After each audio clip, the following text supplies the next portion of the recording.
ಎಲ್ಲರಿಗೂ ಶುಭಾಶಯಗಳು. ದುರ್ಗಾದೇವಿ ಕಳುಹಿಸಿದ ಪ್ರಬಲ ಚಿಹ್ನೆಗಳು ನಿಮ್ಮ ಜೀವನದ ಕಷ್ಟಗಳನ್ನು ಕೊನೆಗೊಳಿಸಲಿವೆ. ಕುಂಭರಾಶಿ, ನೀವು ಈ ಮಾತುಗಳನ್ನು ಮೊದಲು ಯಾರಿಂದಲೂ ಕೇಳಿಲ್ಲ. ನೀವು ಒಬ್ಬಂಟಿಯಾಗಿ ಅನುಭವಿಸಿದ ನೋವು, ನೀವು ನಂಬಿದವರಿಂದ ನೀವು ಎದುರಿಸಿದ ದ್ರೋಹಗಳು, ನೀವು ಒಳಗೆ ಮರೆಮಾಡಿದ ಕಣ್ಣೀರು, ಇದೆಲ್ಲವೂ ಕಾಕತಾಳೀಯವಲ್ಲ. ನೀವು ಸುರಿಸಿದ ಪ್ರತಿಯೊಂದು ಕಣ್ಣೀರಿನ ಹಿಂದೆಯೂ ಒಂದು ದೈವಿಕ ನಿರ್ಧಾರವಿದೆ. ನೀವು ಅನುಭವಿಸಿದ ಪ್ರತಿಯೊಂದು ಅವಮಾನದ ಹಿಂದೆಯೂ ಒಂದು ದೊಡ್ಡ ಬದಲಾವಣೆ ಅಡಗಿದೆ. ಈ ಮಾತುಗಳು ಈಗ ನಿಮ್ಮನ್ನು ತಲುಪಿದ್ದರೆ ಅದು ಸಾಮಾನ್ಯ ವಿಷಯವಲ್ಲ. ನೀವು ಈ ಸಂದೇಶವನ್ನು ಹುಡುಕಲಿಲ್ಲ, ಈ ಸಂದೇಶವು ನಿಮ್ಮನ್ನು ಹುಡುಕಿಕೊಂಡು ಬಂದಿತು. ಇದು ದುರ್ಗಾದೇವಿಯೇ ನಿಮಗೆ ಕಳುಹಿಸಿದ ಸಂಕೇತ. ಆದ್ದರಿಂದ ಈ ಮಾತುಗಳನ್ನು ಶಾಂತವಾಗಿ ಮತ್ತು ಏಕಾಗ್ರತೆಯಿಂದ ಆಲಿಸಿ, ಏಕೆಂದರೆ ಈ ಕ್ಷಣದಿಂದ ನಿಮ್ಮ ಜೀವನದಲ್ಲಿ ಹೊಸ ಅಧ್ಯಾಯ ಪ್ರಾರಂಭವಾಗುತ್ತಿದೆ. ನಿಮ್ಮ ಹಣೆಬರಹ ಬದಲಾಗುವ ಸಮಯವಿದು. ನೀವು ಇನ್ನು ಮುಂದೆ ಮೊದಲಿನಂತೆಯೇ ಇರುವುದಿಲ್ಲ. ಇಲ್ಲಿ ಹೇಳಲಾದ ವಿಷಯಗಳು ಎಲ್ಲರಿಗೂ ಅನ್ವಯಿಸುವುದಿಲ್ಲ. ಇವು ಕುಂಭರಾಶಿಯವರಿಗೆ ಮಾತ್ರ, ವಿಶೇಷವಾಗಿ ಎಸ್ ಅಕ್ಷರಕ್ಕೆ ಸಂಬಂಧಿಸಿದ ಬದಲಾವಣೆಗಳು. ನೀವು ಇಲ್ಲಿಯವರೆಗೆ ಗಮನಿಸದ ದೈವಿಕ ಚಿಹ್ನೆಗಳು ಈಗ ಸ್ಪಷ್ಟವಾಗಿ ಗೋಚರಿಸುತ್ತವೆ. ಕಷ್ಟಗಳು ಕೊನೆಗೊಳ್ಳುವ ಮೊದಲು ದುರ್ಗಾದೇವಿಯು ಕಳುಹಿಸಿರುವ ಈ ಎಲ್ಲ ಎಚ್ಚರಿಕೆಗಳು ಮತ್ತು ಸೂಚನೆಗಳು ನಿಮ್ಮ ಜೀವನದಲ್ಲಿ ಕೆಲಸ ಮಾಡಲು ಪ್ರಾರಂಭಿಸುತ್ತವೆ. ಕುಂಭರಾಶಿಯವರು ಜೀವನದಲ್ಲಿ ಅನುಭವಿಸುವ ನೋವುಗಳು ಸಾಮಾನ್ಯವಲ್ಲ. ಜ್ಯೋತಿಷ್ಯಶಾಸ್ತ್ರವು ಕುಂಭರಾಶಿಯವರು ಇತರ ರಾಶಿಗಳಿಗಿಂತ ಹೆಚ್ಚಾಗಿ ಮಾನಸಿಕ ಒತ್ತಡ, ಒಂಟಿತನ, ಅನ್ಯಾಯ ಮತ್ತು ದ್ರೋಹವನ್ನು ಎದುರಿಸಿದ್ದಾರೆ ಎಂದು ಹೇಳುತ್ತದೆ. ನೀವು ಎಷ್ಟೇ ಪ್ರಾಮಾಣಿಕರಾಗಿದ್ದರೂ, ನೀವು ಎಷ್ಟೇ ಒಳ್ಳೆಯವರಾಗಿ ವರ್ತಿಸಿದ್ದರೂ, ನಿಮ್ಮನ್ನು ತಪ್ಪಾಗಿ ಅರ್ಥೈಸಿಕೊಳ್ಳುವ ಸಂದರ್ಭಗಳು ಹಲವು ಇವೆ. ಇದು ನಿಮ್ಮ ತಪ್ಪಲ್ಲ, ಇದು ನಿಮ್ಮ ಕರ್ಮವಲ್ಲ, ಇದು ದೇವರ ಯೋಜನೆ. ಕುಂಭರಾಶಿಯವರು ಶನಿಯಿಂದ ಹೆಚ್ಚು ಪ್ರಭಾವಿತರಾಗುತ್ತಾರೆ. ಶನಿಯು ತಕ್ಷಣ ಫಲಿತಾಂಶಗಳನ್ನು ನೀಡುವುದಿಲ್ಲ. ಮೊದಲನೆಯದಾಗಿ ಅದು ತಾಳ್ಮೆಯನ್ನು ಪರೀಕ್ಷಿಸುತ್ತದೆ, ಅಳೆಯುತ್ತದೆ ಮತ್ತು ಮನಸ್ಸು ಎಷ್ಟು ಪ್ರಬಲವಾಗಿದೆ ಎಂಬುದನ್ನು ನೋಡುತ್ತದೆ. ಅದಕ್ಕಾಗಿಯೇ ಒಂದು ಹಂತದಲ್ಲಿ ಎಲ್ಲದರ ಹೊರತಾಗಿಯೂ ನೀವು ಎಷ್ಟೇ ಪ್ರಯತ್ನಿಸಿದರೂ ತೃಪ್ತಿ ಇರುವುದಿಲ್ಲ ಮತ್ತು ಯಾರೂ ನಿಮ್ಮನ್ನು ಅರ್ಥಮಾಡಿಕೊಳ್ಳಲು ಸಾಧ್ಯವಿಲ್ಲ. ನೀವು ಹೊರಗೆ ನಗುತ್ತಿರುವಂತೆ ಕಾಣುವ ದಿನಗಳಿವೆ, ಆದರೆ ಒಳಗೆ ನೀವು ಸಂಪೂರ್ಣವಾಗಿ ಮುರಿದು ಹೋಗಿರುವ ದಿನಗಳಿವೆ. ದೇವರು ಮೌನವಾಗಿದ್ದಾನೆ ಎಂದು ನೀವು ಭಾವಿಸಿದ್ದೀರಿ, ಆದರೆ ಸತ್ಯವೆಂದರೆ ದೇವರು ನಿಮ್ಮನ್ನು ಸಿದ್ಧಪಡಿಸುತ್ತಿದ್ದಾನೆ. ಕುಂಭರಾಶಿಯವರು ಸಾಮಾನ್ಯ ಸಶಸ್ಸಿಗೆ ಹುಟ್ಟಿಲ್ಲ. ನೀವು ಇತರರಿಗೆ ಮಾರ್ಗದರ್ಶಕರಾಗಿರಬೇಕು. ನಿಮ್ಮ ಜೀವನದಲ್ಲಿ ನಡೆಯುವ ಪ್ರತಿಯೊಂದು ಅವಮಾನವೂ ನಿಮ್ಮ ಹೆಮ್ಮೆಯನ್ನು ಹೋಗಲಾಡಿಸಲು, ಪ್ರತಿ ನಷ್ಟವೂ ನಿಮ್ಮ ಆಂತರಿಕ ಶಕ್ತಿಯನ್ನು ಹೊರತರಲು, ಪ್ರತಿ ಒಂಟಿತನವೂ ನಿಮಗೆ ಆತ್ಮಬಲವನ್ನು ಕಲಿಸಲು. ಕಷ್ಟಗಳ ಅಂತ್ಯವು ಎಂದಿಗೂ ಬಾಹ್ಯ ಘಟನೆಗಳೊಂದಿಗೆ ಪ್ರಾರಂಭವಾಗುವುದಿಲ್ಲ. ಮೊದಲನೆಯದಾಗಿ ಮನಸ್ಸಿನಲ್ಲಿ ಬದಲಾವಣೆ ಇದೆ. ಈಗ ನಿಮ್ಮ ಜೀವನದಲ್ಲಿ ಆಗುತ್ತಿರುವುದು ಅದನ್ನೇ. ಇತ್ತೀಚಿನ ದಿನಗಳಲ್ಲಿ ನೀವು ಅನೇಕ ವಿಷಯಗಳ ಬಗ್ಗೆ ಮೌನವಾಗಿದ್ದೀರಿ. ನೀವು ಮೊದಲಿನಂತೆ ಎಲ್ಲದಕ್ಕೂ ಪ್ರತಿಕ್ರಿಯಿಸುವುದಿಲ್ಲ. ಯಾರು ಏನು ಯೋಚಿಸುತ್ತಾರೆ ಎಂಬುದನ್ನು ಲೆಕ್ಕಿಸದ ಸ್ಥಿತಿಗೆ ನೀವು ಬಂದಿದ್ದೀರಿ. ಇದು ನಿರ್ಲಕ್ಷ್ಯವಲ್ಲ, ಇದು ಪ್ರಬುದ್ಧತೆ. ಮೊದಲು ಮನಸ್ಸು ಸಣ್ಣ ವಿಷಯಗಳಿಂದ ಮಾತ್ರ ತೊಂದರೆಗೊಳ್ಳುತ್ತಿತ್ತು, ಆದರೆ ಈಗ ಅದೇ ಪರಿಸ್ಥಿತಿ ಬಂದಾಗಲೂ ಒಳಗೆ ಶಾಂತಿ ಇರುತ್ತದೆ. ನೋವಿದ್ದರೂ ಅದು ಹೊರಬರುವುದಿಲ್ಲ. ಇದು ನಿಮ್ಮ ಮನಸ್ಸು ಬಲಗೊಳ್ಳುತ್ತಿದೆ ಎಂಬುದರ ಸಂಕೇತವಾಗಿದೆ. ದೇವರು ನಿಮಗೆ ದೊಡ್ಡ ಬದಲಾವಣೆಯನ್ನು ನೀಡಲಿರುವಾಗ ಅದು ಮೊದಲು ನಿಮ್ಮನ್ನು ಮಾನಸಿಕವಾಗಿ ಸ್ಥಿರಪಡಿಸುತ್ತದೆ, ಏಕೆಂದರೆ ನೀವು ಪಡೆಯಲಿರುವ ಅದೃಷ್ಟವನ್ನು ಹೊರಲು ನೀವು ಸಿದ್ಧವಾಗಿರಬೇಕು. ಈಗ ನೀವು ನಿಮ್ಮ ದುಃಖದ ಬಗ್ಗೆ ಯಾರಿಗೂ ಹೇಳಲು ಬಯಸುವುದಿಲ್ಲ. ಯಾರಾದರೂ ಅರ್ಥಮಾಡಿಕೊಳ್ಳುತ್ತಾರೆ ಎಂಬ ಭರವಸೆಯೂ ಕಡಿಮೆಯಾಗಿದೆ. ಇದು ಹತಾಶೆಯಲ್ಲ, ಇದು ಸ್ವಾವಲಂಬನೆ.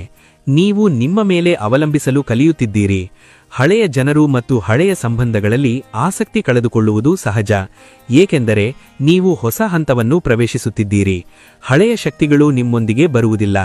ಹೊರಗಿನವರಿಗೆ ನೀವು ಬದಲಾದಂತೆ ತೋರಬಹುದು, ಆದರೆ ವಾಸ್ತವದಲ್ಲಿ ನೀವು ನಿಮ್ಮ ನಿಜವಾದ ಸ್ವಭಾವವನ್ನು ನೆನಪಿಸಿಕೊಳ್ಳುತ್ತಿದ್ದೀರಿ. ಕಷ್ಟಗಳ ಅಂತ್ಯದ ಮೊದಲು ಬರುವ ಅತ್ಯಂತ ಶಕ್ತಿಶಾಲಿ ಹಂತವಿದು. ಆದ್ದರಿಂದ ದುರ್ಗಾದೇವಿಯ ಅನುಗ್ರಹವು ಕುಂಭರಾಶಿಯವರಿಗೆ ವಿಶಿಷ್ಟವಾಗಿದೆ. ಆಕೆಯ ಶಕ್ತಿ ಕೇವಲ ರಕ್ಷಣೆಯ ಬಗ್ಗೆಯಲ್ಲ, ಒಳಗಿನ ಧೈರ್ಯವನ್ನು ಹೊರತರುವುದರ ಬಗ್ಗೆ. ಇತರರಿಗೆ ಹಾನಿಯಾಗದಂತೆ ನಿಮ್ಮ ನೋವನ್ನು ನಿಮ್ಮೊಳಗೆ ಇಟ್ಟುಕೊಳ್ಳುವುದು ನಿಮ್ಮ ಸ್ವಭಾವ. ಇದು ದುರ್ಗಾದೇವಿಯನ್ನು ನಿಮ್ಮತ್ತ ಆಕರ್ಷಿಸುತ್ತದೆ.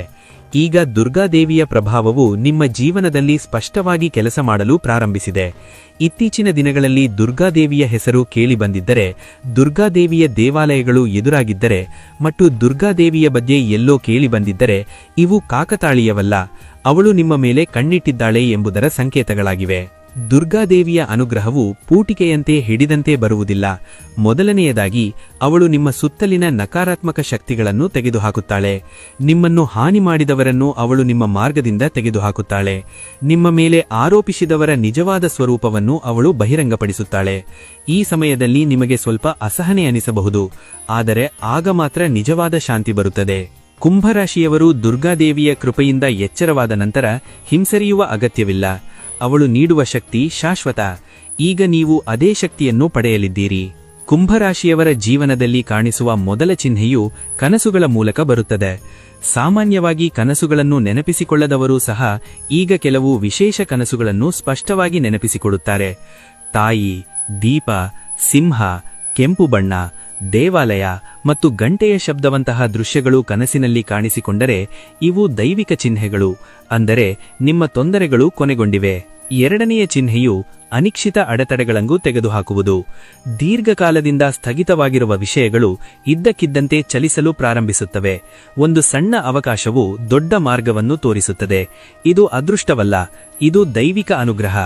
ಮೂರನೆಯ ಚಿಹ್ನೆಯು ನೀವು ಕೇಳದ ಸ್ಥಳದಿಂದ ಸಹಾಯ ಬರುತ್ತದೆ.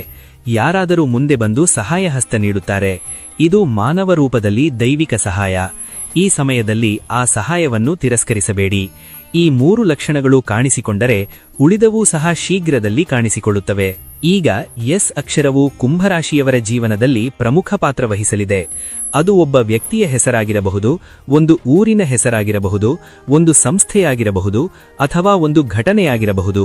ಈ ಪತ್ರದ ಮೂಲಕ ನೀವು ನಿಮ್ಮ ಜೀವನದಲ್ಲಿ ಒಂದು ಮುಖ್ಯವಾದ ನಿರ್ಧಾರವನ್ನು ತೆಗೆದುಕೊಳ್ಳಬೇಕು. ಆ ನಿರ್ಧಾರವು ಮೊದಲು ಭಯಾನಕವಾಗಿ ಅನಿಸಬಹುದು, ಆದರೆ ಇದು ನಿಮ್ಮ ಭವಿಷ್ಯದ ಮಹತ್ತರ ತಿರುವು.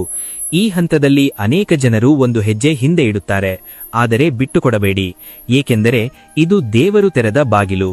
ಮೊದಲು ಸಂದೇಹಾಸ್ಪದವಾಗಿ ಕಂಡದ್ದು ಕಾಲಕ್ರಮೇಣ ನಿಮಗೆ ಸ್ಥಿರತೆಯನ್ನು ನೀಡುತ್ತದೆ. ಇದು ಸಾಮಾನ್ಯ ಬದಲಾವಣೆಯಲ್ಲ, ಜೀವನದ ಮಟ್ಟದಲ್ಲಿ ಬದಲಾವಣೆ. ಕುಂಭರಾಶಿಯವರು ತಮ್ಮ ಜೀವನದಲ್ಲಿ ನಿರ್ಣಾಯಕ ಹಂತವನ್ನು ತಲುಪಿದಾಗ ದೇವರು ನೇರವಾಗಿ ಕಾಣಿಸಿಕೊಳ್ಳುವುದಿಲ್ಲ, ಆದರೆ ಮನುಷ್ಯರ ರೂಪದಲ್ಲಿ ತನ್ನ ಸಂದೇಶವನ್ನು ಕಳುಹಿಸುತ್ತಾನೆ. ಈಗ ಅಂತಹ ವ್ಯಕ್ತಿ ನಿಮ್ಮ ಜೀವನದಲ್ಲಿ ಹೆಜ್ಜೆ ಹಾಕಲಿದ್ದಾನೆ. ಅನಿರೀಕ್ಷಿತ ಸಮಯದಲ್ಲಿ ಅನಿರೀಕ್ಷಿತ ರೀತಿಯಲ್ಲಿ ಈ ವ್ಯಕ್ತಿ ನಿಮ್ಮ ಜೀವನದಲ್ಲಿ ಬರುತ್ತಾನೆ. ಅವರು ತರುವ ಮಾತುಗಳು, ಆಲೋಚನೆಗಳು ಮತ್ತು ಮಾಹಿತಿಯು ನಿಮ್ಮ ದಿಕ್ಕನ್ನು ಬದಲಾಯಿಸುತ್ತದೆ. ಈ ವ್ಯಕ್ತಿ ಬರುವ ಮೊದಲು ನಿಮ್ಮ ಮನಸ್ಸಿನಲ್ಲಿ ಒಂದು ರೀತಿಯ ಪ್ರಕ್ಷುಬ್ಧತೆ ಇರುತ್ತದೆ. ವಿವರಿಸಲಾಗದ ಅತೃಪ್ತಿ ಮತ್ತು ಆಲೋಚನೆಗಳ ಗೊಂದಲ ಹೆಚ್ಚಾಗುತ್ತದೆ. ಈ ಶಕ್ತಿಯು ನಿಮ್ಮ ಜೀವನವನ್ನು ಮುಟ್ಟಲಿದೆ ಎಂಬುದರ ಸಂಕೇತವಿದು. ನೀವು ಹಿಂದೆ ವಂಚನೆಗಳನ್ನು ಎದುರಿಸಿದ್ದರಿಂದ ನೀವು ಅವಕಾಶಗಳನ್ನು ಅನುಮಾನದಿಂದ ನೋಡುತ್ತೀರಿ. ಆದರೆ ಈ ಬಾರಿ ಬಂದ ವ್ಯಕ್ತಿ ನಿಮ್ಮನ್ನು ಮೋಸಗೊಳಿಸಲು ಅಲ್ಲ, ನಿಮಗೆ ದಾರಿ ತೋರಿಸಲು. ಮೊದಲಿಗೆ ಸಾಮಾನ್ಯವಾಗಿದ್ದ ಮಾತುಗಳು ಕೆಲವು ದಿನಗಳ ನಂತರ ನಿಮಗೆ ಅರ್ಥವಾಗುತ್ತವೆ. ಆಗ ಇದು ಕಾಕತಾಳೀಯವಲ್ಲ ಎಂದು ನೀವು ಅರಿತುಕೊಳ್ಳುವಿರಿ. ಈ ಸಮಯದಲ್ಲಿ ನೀವು ನಿಮ್ಮ ಹೆಮ್ಮೆ ಮತ್ತು ಅನುಮಾನವನ್ನು ಬದಿಗಿಡಬೇಕು. ಶಾಂತವಾಗಿ ಬರುವ ಸಂದೇಶವನ್ನು ನೀವು ಆಲಿಸಬೇಕು, ಏಕೆಂದರೆ ಇದು ನಿಮ್ಮ ಕಷ್ಟಗಳ ಅಂತ್ಯದತ್ತ ಮೊದಲ ಪ್ರಾಯೋಗಿಕ ಹೆಜ್ಜೆಯಾಗಿದೆ. ಇತ್ತೀಚಿನ ದಿನಗಳಲ್ಲಿ ನಿಮ್ಮಲ್ಲಿ ಬೆಳೆಯುತ್ತಿರುವ ಧೈರ್ಯವು ದುರ್ಗಾದೇವಿಯ ಶಕ್ತಿ ಪ್ರವೇಶಿಸಿದೆ ಎಂಬುದರ ಸಂಕೇತವಾಗಿದೆ. ಈಗ ಮೊದಲು ಭಯಪಡುತ್ತಿದ್ದ ವಿಷಯಗಳ ಭಯ ಕಡಿಮೆಯಾಗುತ್ತಿದೆ. ಅಗತ್ಯವಿದ್ದರೆ ನೀವು ಬಲವಾಗಿ ಮಾತನಾಡಲು ಸಾಧ್ಯವಾಗುತ್ತದೆ. ಇದು ಕೋಪವಲ್ಲ, ಆತ್ಮವಿಶ್ವಾಸ. ಕುಂಭರಾಶಿಯವರು ಸ್ವಾಭಾವಿಕವಾಗಿ ಶಾಂತವಾಗಿರುತ್ತಾರೆ, ಆದರೆ ನೀವು ದೀರ್ಘಕಾಲದವರೆಗೆ ಅನ್ಯಾಯವನ್ನು ಸಹಿಸಿಕೊಂಡಾಗ ಒಳಗೆ ಬೆಂಕಿಯಡಗಿರುತ್ತದೆ. ಈಗ ಆ ಬೆಂಕಿ ಜಾಗೃತಗೊಳ್ಳುತ್ತಿದೆ.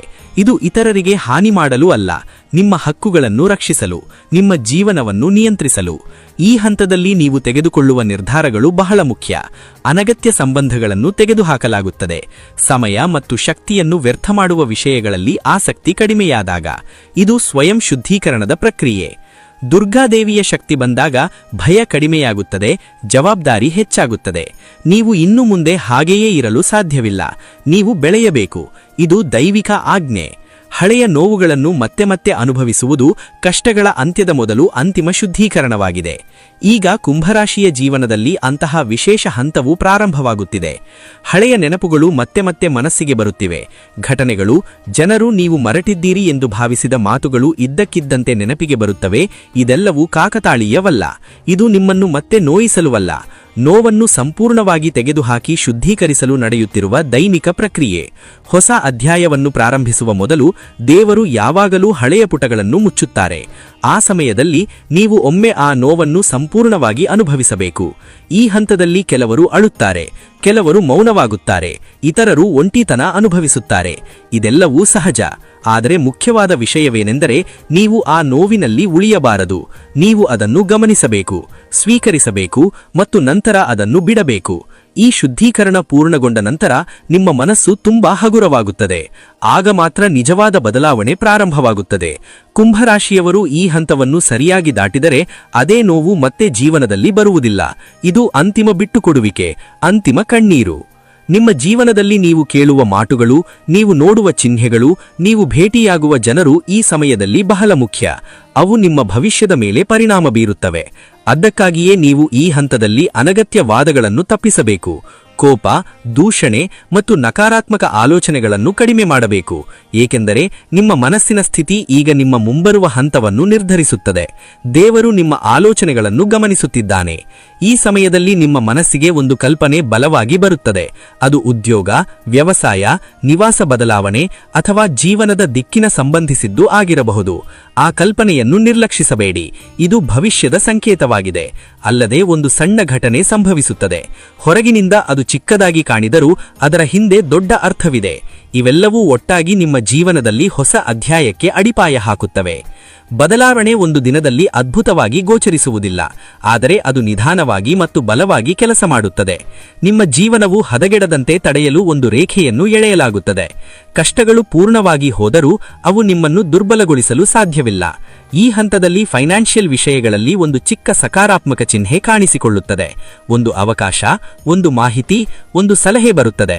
ಅದು ತಕ್ಷಣ ಫಲ ನೀಡಿದರೂ ಅದು ಭವಿಷ್ಯದಲ್ಲಿ ಸ್ಥಿರತೆಯನ್ನು ನೀಡುತ್ತದೆ. ಸಂಬಂಧಗಳಲ್ಲಿಯೂ ಸ್ಪಷ್ಟತೆ ಬರುತ್ತದೆ. ಯಾರು ನಿಮ್ಮವರು ಮತ್ತು ಯಾರು ಅಲ್ಲ ಎಂದು ನೀವು ಅರ್ಥ ಮಾಡಿಕೊಳ್ಳುತ್ತೀರಿ. ನೀವು ಒಂಟಿಯಾಗಿದ್ದರೂ ತಪ್ಪು ಸಂಬಂಧಗಳಲ್ಲಿ ಇರದಿರಬೇಕು ಎಂದು ನಿರ್ಧರಿಸುತ್ತೀರಿ. ಇದು ನಿಮ್ಮ ಹೆಚ್ಚಿರುವ ಸ್ವಾಭಿಮಾನದ ಸಂಕೇತವಾಗಿದೆ. ಈ ಹಂತದ ನಂತರ ಕುಂಭರಾಶಿಯವರ ಜೀವನದ ದಿಕ್ಕು ಬದಲಾಗುತ್ತದೆ. ನಿಧಾನವಾಗಿ ಆದರೆ ಖಚಿತವಾಗಿ. ಇದು ಫ್ಯಾಂಟಸಿಯಲ್ಲ, ಇದು ದೇವರು ಬರೆದ ಮಾರ್ಗ. ಕುಂಭರಾಶಿಯವರ ವೃತ್ತಿಜೀವನದಲ್ಲಿ ಗುರುತಿಸಿಕೆ ತಡವಾಗಿ ಬಂದರೂ ಅದು ಶಾಶ್ವತವಾಗಿರುತ್ತದೆ. ನಿಮಗಿಂತ ಕಡಿಮೆ ಅರ್ಹತೆ ಹೊಂದಿದ ವ್ಯಕ್ತಿಗಳು ಮುಂದೆ ಸಾಗಿದ್ದ ಸಂದರ್ಭಗಳು ಇವೆ. ನಿಮ್ಮ ಮಾತುಗಳಿಗೆ ಬೆಲೆ ಕೊಡದ ದಿನಗಳು ಇದ್ದವು. ಇವೆಲ್ಲವೂ ನಿಮ್ಮ ಮನಸ್ಸಿನಲ್ಲಿ ಗಾಯದ ಗುರುತುಗಳನ್ನು ಬಿಟ್ಟಿವೆ. ಈಗ ಆ ಪರಿಸ್ಥಿತಿ ಬದಲಾಗಲಿದೆ. ನಿಮ್ಮ ಕಾರ್ಯ ಪರಿಶ್ರಮವನ್ನು ಗಮನಿಸುತ್ತಿರುವ ವ್ಯಕ್ತಿ ಇಲ್ಲಿಯವರೆಗೆ ಮೌನವಾಗಿದ್ದರೂ ಮಾತನಾಡುವ ಸಮಯ ಸಮೀಪಿಸಿದೆ. ಅವರ ಮಾತುಗಳೊಂದಿಗೆ ನಿಮ್ಮ ಸ್ಥಾನ ಬದಲಾಗುವ ಸಾಧ್ಯತೆಯಿದೆ. ಈ ಹಂತದಲ್ಲಿ ನೀವು ಮಾಡುವ ಕಾರ್ಯದ ಗುಣಮಟ್ಟ ಕಡಿಮೆಯಾಗಬಾರದು. ನೀವು ಯಾರಿಗೂ ಅಲ್ಲ, ನಿಮಗಾಗಿ ಪ್ರಾಮಾಣಿಕರಾಗಿರಬೇಕು. ಏಕೆಂದರೆ ಈಗ ನಿಮ್ಮ ಕಠಿಣ ಪರಿಶ್ರಮ ಕಾಣಲಿದೆ. ತಡವಾಗಿ ಬಂದ ಮಾನ್ಯತೆ ತಾತ್ಕಾಲಿಕವಲ್ಲ, ಇದು ನಿಮ್ಮ ಭವಿಷ್ಯವನ್ನು ಬದಲಾಯಿಸುವ ಅವಕಾಶ. ವೃತ್ತಿ ಬದಲಾಯಿಸುವ ಬಗ್ಗೆ ಯೋಚಿಸುತ್ತಿರುವವರು ಆತುರಪಡಬಾರದು. ಬರುವ ಸೂಚನೆಗಳನ್ನು ಸೂಕ್ಷ್ಮವಾಗಿ ಗಮನಿಸಬೇಕು. ಮೊದಲಿಗೆ ಚಿಕ್ಕದಾಗಿ ಕಾಣುವ ಅವಕಾಶ ದೀರ್ಘಕಾಲದಲ್ಲಿ ನಿಮಗೆ ಸ್ಥಿರತೆಯನ್ನು ನೀಡುತ್ತದೆ. ಆರ್ಥಿಕವಾಗಿ ಕುಂಭರಾಶಿಯವರು ನಷ್ಟಗಳಿಂದ ಸ್ಥಿರತೆಯತ್ತ ಪ್ರಯಾಣವನ್ನು ಪ್ರಾರಂಭಿಸುತ್ತಿದ್ದಾರೆ. ನೀವು ಗಳಿಸಿದ ಹಣ ಸ್ಥಿರವಾಗಿರದ ಅನಿರೀಕ್ಷಿತ ವೆಚ್ಚಗಳು ಮತ್ತು ನಂಬಿಕೆಯಿಂದ ಮಾಡಿದ ಹೂಡಿಕೆಗಳು ಹಿಂತಿರುಗದ ಸಂದರ್ಭಗಳು ನಿಮ್ಮನ್ನು ಸುಸ್ತಾಗಿದೆ. ಈಗ ಈ ಪರಿಸ್ಥಿತಿ ಕೊನೆಗೊಳ್ಳಲಿದೆ. ಇಂದಿನಿಂದ ನಷ್ಟವನ್ನು ಉಂಟುಮಾಡುವ ನಿರ್ಧಾರಗಳು ಕಡಿಮೆಯಾಗುತ್ತವೆ. ಆರ್ಥಿಕ ವಿವೇಚನೆ ಹೆಚ್ಚಾಗುತ್ತದೆ. ಯಾರ ಮಾತನ್ನು ತಕ್ಷಣ ನಂಬುವ ಪ್ರವೃತ್ತಿ ಕಡಿಮೆಯಾಗುತ್ತದೆ. ಈ ಸಮಯದಲ್ಲಿ ಮಾಡಿದ ಸಣ್ಣ ಉಳಿತಾಯವು ಭವಿಷ್ಯದಲ್ಲಿ ದೊಡ್ಡ ಸಹಾಯವಾಗುತ್ತದೆ. ಹಳೆಯ ಸಾಲಗಳನ್ನು ಕ್ರಮೇಣ ತೀರಿಸುವ ಕಡೆಗೆ ಪರಿಸ್ಥಿತಿ ಬದಲಾಗುತ್ತದೆ. ಯಾರೋ ನೀಡುವ ಆರ್ಥಿಕ ಸಲಹೆ ಉಪಯುಕ್ತವಾಗಿರುತ್ತದೆ, ಆದರೆ ಅದನ್ನು ಕಾರ್ಯಗತಗೊಳಿಸುವ ಮೊದಲು ಯೋಚಿಸುವುದು ಬಹಳ ಮುಖ್ಯ. ಇದು ನಿಮ್ಮ ಆರ್ಥಿಕ ಜೀವನದಲ್ಲಿ ಸ್ಥಿರತೆಯ ಮೊದಲ ಹೆಜ್ಜೆ. ಕುಂಭರಾಶಿಯವರು ಈಗ ಹಣದ ಬಗ್ಗೆ ಕಲಿತ ಪಾಠ ಬಹಳ ಮೌಲ್ಯಯುತವಾಗಿದೆ. ಇಂದಿನಿಂದ ನಿಮ್ಮ ಕಠಿಣ ಪರಿಶ್ರಮದಿಂದ ನೀವು ಗಳಿಸುವ ಪ್ರತಿಯೊಂದು ರೂಪಾಯಿ ನಿಮಗೆ ಭದ್ರತೆಯಾಗಿರುತ್ತದೆ. ಇದು ದೇವರ ಕೃಪೆಯಿಂದ ಪ್ರಾರಂಭವಾಗುವ ಹೊಸ ಆರ್ಥಿಕ ಹಂತವಾಗಿದೆ. ನೀವು ಖರ್ಚುಗಳು, ಹೂಡಿಕೆಗಳು ಮತ್ತು ನಿರ್ಧಾರಗಳ ಬಗ್ಗೆ ಹೆಚ್ಚು ಜಾಗರೂಕರಾಗಿದ್ದೀರಿ. ಅದು ನಿಮ್ಮ ಸ್ಥಿರತೆಯ ಮೂಲವಾಗಿರುತ್ತದೆ. ಕುಟುಂಬ ಸಂಬಂಧಗಳ ವಿಷಯದಲ್ಲಿ ನೀವು ಮೌನವಾಗಿ ಸಹಿಸಿಕೊಂಡ ನೋವು ಈಗ ಕೊನೆಗೊಳ್ಳುತ್ತಿದೆ. ನೀವು ಕುಟುಂಬದಲ್ಲಿ ಅನೇಕ ಜವಾಬ್ದಾರಿಗಳನ್ನು ನಿರ್ವಹಿಸಿದ್ದೀರಿ, ಆದರೆ ಅವುಗಳನ್ನು ಗೌರವಿಸದ ಸಮಯಗಳಿವೆ. ನೀವು ನಿಮ್ಮ ತ್ಯಾಗಗಳನ್ನು ಲಘುವಾಗಿ ತೆಗೆದುಕೊಂಡ ಸಮಯಗಳು ನಿಮ್ಮ ಮನಸ್ಸಿನಲ್ಲಿ ಆಳವಾದ ನೋವನ್ನು ಬಿಟ್ಟಿವೆ. ಈಗ ಪರಿಸ್ಥಿತಿ ಬದಲಾಗುತ್ತಿದೆ. ಕುಟುಂಬದಲ್ಲಿ ನಿಮ್ಮ ಪಾತ್ರವನ್ನು ಗುರುತಿಸುವ ಸಮಯ ಇದು. ಇದು ರಾತ್ರೋರಾತ್ರಿ ಸಂಭವಿಸುವುದಿಲ್ಲ, ಆದರೆ ವಾತಾವರಣ ಕ್ರಮೇಣ ಬದಲಾಗುತ್ತದೆ. ಕೆಲವು ಸಂಬಂಧಿಕರೊಂದಿಗೆ ದೂರ ಹೆಚ್ಚಾಗಬಹುದು. ಅದು ನಿನ್ನ ತಪ್ಪಲ್ಲ, ಇದು ಅಗತ್ಯವಾದ ಬದಲಾವಣೆ. ಪ್ರತಿಯೊಂದು ಸಂಬಂಧವೂ ಜೀವಿತಾವಧಿಯಲ್ಲಿ ಉಳಿಯಬೇಕಾಗಿಲ್ಲ. ಕೆಲವು ಸಂಬಂಧಗಳು ನಮಗೆ ಪಾಠ ಕಲಿಸಿ ಹೊರಟು ಹೋಗುತ್ತವೆ. ನೀವು ಈಗ ಆ ಪಾಠವನ್ನು ಸಂಪೂರ್ಣವಾಗಿ ಕಲಿತಿದ್ದೀರಿ. ಕುಟುಂಬದಲ್ಲಿ ಶಾಂತಿ ಇದ್ದರೆ ಹಳೆಯ ವಿಷಯಗಳನ್ನು ಮತ್ತೆ ಎತ್ತಬಾರದು. ಕೆಲವು ಸಂದರ್ಭಗಳಲ್ಲಿ ಮೌನವು ನಿಮ್ಮ ರಕ್ಷಣೆಯಾಗುತ್ತದೆ. ಇದನ್ನೇ ದೇವರು ನಿಮಗೆ ಕಲಿಸುತ್ತಿದ್ದಾನೆ. ಕುಂಭರಾಶಿಯ ಸುತ್ತಲೂ ಮೌನ ಶುದ್ಧೀಕರಣ ನಡೆಯುತ್ತಿದೆ. ನಿಮ್ಮ ಶತ್ರುಗಳು ನಿಮ್ಮನ್ನು ಬಹಿರಂಗವಾಗಿ ಎದುರಿಸುವುದಿಲ್ಲ. ಅವರು ಹಿಂದಿನಿಂದ ಕೆಲಸ ಮಾಡುತ್ತಾರೆ. ಅವರು ನಿಮ್ಮ ವಿರುದ್ಧ ನಿಮ್ಮ ಒಳ್ಳೆಯತನವನ್ನು ಬಳಸುತ್ತಾರೆ. ನೀವು ಇದನ್ನು ಬಹಳ ಸಮಯದಿಂದ ಗಮನಿಸಿರಲಿಲ್ಲ, ಅಥವಾ ನೀವು ಗಮನಿಸಿದ್ದರೂ ಸಹ ನೀವು ಅದನ್ನು ಲೆಕ್ಕಿಸಲಿಲ್ಲ. ಈಗ ದೇವರು ನಿಮ್ಮ ಸುತ್ತಲಿನ ನಕಾರಾತ್ಮಕ ಶಕ್ತಿಗಳನ್ನು ಒಂದೊಂದಾಗಿ ತೆಗೆದುಹಾಕುತ್ತಿದ್ದಾನೆ. ಕೆಲವರು ಸ್ವಾಭಾವಿಕವಾಗಿ ನಿಮ್ಮ ಜೀವನದಿಂದ ದೂರ ಹೋಗುತ್ತಾರೆ. ಕೆಲವರ ನಿಜವಾದ ಸ್ವಭಾವವು ಬಹಿರಂಗಗೊಳ್ಳುತ್ತದೆ. ನೀವು ಏನನ್ನು ಮಾಡದೆಯೇ ಇದು ಸಂಭವಿಸುತ್ತದೆ. ಈ ಸಮಯದಲ್ಲಿ ಸೇಡಿನ ಬಗ್ಗೆ ಯೋಚಿಸಬೇಡಿ. ದೈವಿಕ ನ್ಯಾಯವು ಮೌನವಾಗಿ ಕೆಲಸ ಮಾಡುತ್ತದೆ. ನೀವು ನಿಮ್ಮ ಕೆಲಸವನ್ನು ಮಾಡಬೇಕು ಮತ್ತು ಮುಂದುವರೆಯಬೇಕು. ಉಳಿದದ್ದನ್ನು ದೇವರು ನೋಡಿಕೊಳ್ಳುತ್ತಾನೆ. ಈ ಶುದ್ಧೀಕರಣ ಪೂರ್ಣಗೊಂಡ ನಂತರ ನೀವು ಹಗುರವಾದ ಭಾವನೆಯನ್ನು ಅನುಭವಿಸುವಿರಿ. ಮನಸ್ಸು ಶಾಂತವಾಗಿರುತ್ತದೆ, ಗಾಳಿಯೂ ಸಹ ಹಗುರವಾಗಿರುತ್ತದೆ. ನಕಾರಾತ್ಮಕ ಪ್ರಭಾವಗಳು ಸಂಪೂರ್ಣವಾಗಿ ಕಡಿಮೆಯಾದ ಸಂಕೇತ ಇದು. ಕುಂಭರಾಶಿಯ ನಿಜವಾದ ಶಕ್ತಿ ಹೊರಹೊಮ್ಮುವ ಕ್ಷಣ ಇದು. ಕುಂಭರಾಶಿಯ ನಿಜವಾದ ಶಕ್ತಿ ದೇಹದಲ್ಲಿಲ್ಲ, ಮನಸ್ಸಿನಲ್ಲಿದೆ. ಆದರೆ ನೀವು ಬಹಳ ಸಮಯದಿಂದ ಆ ಶಕ್ತಿಯನ್ನು ಗುರುತಿಸಲಿಲ್ಲ. ನೀವು ನಿಮ್ಮ ಆಸೆಗಳನ್ನು ಬದಿಗಿಟ್ಟು ಇತರರಿಗಾಗಿ ಬದುಕಿದ್ದೀರಿ. ಈಗ ಆ ಪರಿಸ್ಥಿತಿ ಬದಲಾಗುತ್ತಿದೆ. ನೀವು ನಿಮಗಾಗಿ ಯೋಚಿಸಲು ಪ್ರಾರಂಭಿಸುತ್ತೀರಿ. ಇದು ಸ್ವಾರ್ಥವಲ್ಲ, ಇದು ಅವಶ್ಯಕ. ನೀವು ಒಳ್ಳೆಯವರಾದಾಗ ಮಾತ್ರ ಇತರರು ಒಳ್ಳೆಯವರಾಗುತ್ತಾರೆ ಎಂಬ ಸತ್ಯವನ್ನು ನೀವು ಈಗ ಅರ್ಥಮಾಡಿಕೊಂಡಿದ್ದೀರಿ. ಈ ಹಂತದಲ್ಲಿ ನೀವು ತೆಗೆದುಕೊಳ್ಳುವ ನಿರ್ಧಾರಗಳು ನಿಮ್ಮ ಜೀವನವನ್ನು ಹೊಸ ದಿಕ್ಕಿನಲ್ಲಿ ಕೊಂಡೊಯ್ಯುತ್ತವೆ. ಭಯವಿದ್ದರೂ ಸಹ ನೀವು ಮುಂದೆ ಹೆಜ್ಜೆ ಹಾಕುತ್ತೀರಿ, ಏಕೆಂದರೆ ಒಳಗೆ ಬಲವಾದ ನಂಬಿಕೆ ಇರುತ್ತದೆ. ದೇವರು ನನ್ನೊಂದಿಗಿದ್ದಾನೆ ಎಂಬ ನಂಬಿಕೆ. ಇದು ಕುಂಭರಾಶಿಯವರ ಜೀವನದಲ್ಲಿ ನಿಜವಾದ ತಿರುವು. ಕಷ್ಟದ ಕಥೆ ಇಲ್ಲಿಗೆ ಕೊನೆಗೊಳ್ಳುತ್ತದೆ. ಬೆಳವಣಿಗೆಯ ಕಥೆ ಇಲ್ಲಿಂದ ಪ್ರಾರಂಭವಾಗುತ್ತದೆ. ಈ ಸಂದೇಶವು ನಿಮ್ಮನ್ನು ತಲುಪಿರುವುದು ಕಾಕತಾಳೀಯವಲ್ಲ. ದೇವರ ದೃಷ್ಟಿಯಲ್ಲಿ ಕಾಕತಾಳೀಯ ಎಂಬುದೇ ಇಲ್ಲ. ನನ್ನ ಕಷ್ಟ ಯಾವಾಗ ಕೊನೆಗೊಳ್ಳುತ್ತದೆ ಎಂದು ನೀವು ಸ್ವಲ್ಪ ಸಮಯದಿಂದ ನಿಮ್ಮನ್ನೇ ಕೇಳಿಕೊಳ್ಳುತ್ತಿರುವ ಪ್ರಶ್ನೆಗೆ ಉತ್ತರವಾಗಿ ಈ ಮಾತುಗಳು ನಿಮಗೆ ಬಂದಿವೆ. ನೀವು ಈ ಸಂದೇಶವನ್ನು ಆರಿಸಲಿಲ್ಲ, ಈ ಸಂದೇಶವೇ ನಿಮ್ಮನ್ನು ಆರಿಸಿತು. ನೀವು ಈಗ ಸೂಕ್ಷ್ಮ ಹಂತದಲ್ಲಿದ್ದೀರಿ. ಈ ಸಮಯದಲ್ಲಿ ಕೋಪ, ಹೆಮ್ಮೆ ಮತ್ತು ಅನಗತ್ಯವಾದಗಳು ನಿಮ್ಮ ಬೆಳವಣಿಗೆಗೆ ಅಡ್ಡಿಯಾಗುತ್ತಿವೆ. ನಿಮ್ಮನ್ನು ತಪ್ಪು ಮಾಡಿದಂತೆ ತೋರುವ ಯಾರಿಗಾದರೂ ತಕ್ಷಣ ಪ್ರತಿಕ್ರಿಯಿಸಬೇಡಿ. ನೀವು ಹೇಳುವ ಪ್ರತಿಯೊಂದು ಮಾತಿನ ಬಗ್ಗೆ ಯೋಚಿಸಿ. ಇತರರನ್ನು ಕೀಳಾಗಿ ನೋಡಬೇಡಿ. ನೀವು ಅನುಭವಿಸಿರುವುದರಿಂದ ನೀವು ಇತರರ ದುಃಖವನ್ನು ಅರ್ಥಮಾಡಿಕೊಳ್ಳುವ ಮಟ್ಟದಲ್ಲಿ ಇರಬೇಕು. ಈ ಹಂತದಲ್ಲಿ ದೈವಿಕ ಅನುಗ್ರಹವನ್ನು ತ್ವರಿತಗತಿಯಲ್ಲಿ ಪಡೆಯಲು ದೊಡ್ಡ ಪೂಜೆಗಳು ಅಗತ್ಯವಿಲ್ಲ. ದಿನಕ್ಕೆ 1 ಬಾರಿ ತಾಯಿಯ ಹೆಸರನ್ನು ಜಪಿಸಿದರೆ ಸಾಕು. ಬೆಳಗ್ಗೆ 1 ನಿಮಿಷ ಶಾಂತವಾಗಿ ಕುಳಿತು ನಿಮ್ಮ ಮನಸ್ಸನ್ನು ಶಾಂತಗೊಳಿಸಿ. ದಿನದ ಕೆಲಸ ಸುಗಮವಾಗಿ ನಡೆಯಲೆಂದು ಹಾರೈಸಿ. ಸಾಧ್ಯವಾದರೆ ಇತರರಿಗೆ ಸಹಾಯ ಮಾಡಿ. ದೇವರು ನಿಮ್ಮ ಮೂಲಕ ಕೆಲಸ ಮಾಡಲು ಬಯಸುತ್ತಾನೆ. ಇದು ಕುಂಭರಾಶಿಯ ನಿರ್ದೇಶನ. ನಿಧಾನ ಆದರೆ ಸ್ಥಿರ ಬೆಳವಣಿಗೆ. ಜೀವನ ಇನ್ನು ಮುಂದೆ ಇಕ್ಕತ್ತಿಗೆ ಬದಲಾಗುವುದಿಲ್ಲ, ಆದರೆ ಅದು ಇನ್ನು ಮುಂದೆ ಕೆಳಗೆ ಬೀಳುವುದಿಲ್ಲ. ಇದು ಬಹಳ ಮುಖ್ಯವಾದ ಸಂದೇಶ. ನಿಮ್ಮ ಜೀವನ ನಿಧಾನವಾಗದರೂ ಸ್ಥಿರವಾಗಿ ಮುಂದುವರಿಯುತ್ತಿದೆ. ನೀವು ಇಡುವ ಪ್ರತಿಯೊಂದು ಹೆಜ್ಜೆಯೂ ಬಲವಾದ ಅಡಿಪಾಯವಾಗುತ್ತಿದೆ. ನೀವು ಅನುಭವಿಸುವ ಸಫಲತೆಗಳು ಇನ್ನು ಮುಂದೆ ತಾತ್ಕಾಲಿಕವಾಗಿರುವುದಿಲ್ಲ, ಆದರೆ ಶಾಶ್ವತವಾಗಿರುತ್ತವೆ. ನಿಮ್ಮ ಹೆಸರು, ನಿಮ್ಮ ಕೆಲಸ, ನಿಮ್ಮ ಗೌರವ ಕ್ರಮೇಣ ಹೆಚ್ಚಾಗುತ್ತದೆ. ಇತರರ ಅನುಮೋದನೆಗಾಗಿ ಕಾಯದೆ ನೀವು ನಿಮ್ಮ ಬಗ್ಗೆ ವಿಶ್ವಾಸ ಹೊಂದಿರುತ್ತೀರಿ. ಇದು ನಿಜವಾದ ಬದಲಾವಣೆ. ಬದಲಾಗುತ್ತಿರುವುದು ಬಾಹ್ಯ ಸಂದರ್ಭಗಳಲ್ಲ, ಬದಲಾಗಿ ನಿಮ್ಮ ಆಂತರಿಕ ಸ್ಥಿತಿ. ಕುಂಭರಾಶಿಗಳಿಗೆ ಇದು ಕೊನೆಯ ದೈವಿಕ ಸಂದೇಶವಲ್ಲ, ಆದರೆ ಹೊಸ ಪ್ರಯಾಣದ ಆರಂಭ ಮಾತ್ರ. ನಿಮ್ಮ ಜೀವನದಲ್ಲಿ ಸಂಭವಿಸಿದ ಪ್ರತಿಯೊಂದು ನೋವಿಗೆ ಒಂದು ಅರ್ಥವಿದೆ. ನೀವು ಅನುಭವಿಸಿದ ಪ್ರತಿಯೊಂದು ಕಷ್ಟವೂ ನಿಮ್ಮನ್ನು ಈ ಹಂತಕ್ಕೆ ತಂದಿದೆ.